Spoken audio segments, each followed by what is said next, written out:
சேரும். நீ விட்டு போற தூரம் எல்லாம் தீயாகும்.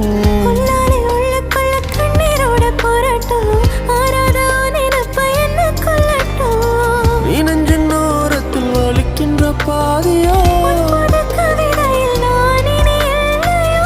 ஆயிரை மனதினை அறிந்தவன் எவனோ. நீ அறிவாயென தவித்து நின்றேனோ. நான் உனதில்லை என்றால் இருக்கவா? உயிரே உனதாய் நான் பெருக்கவா?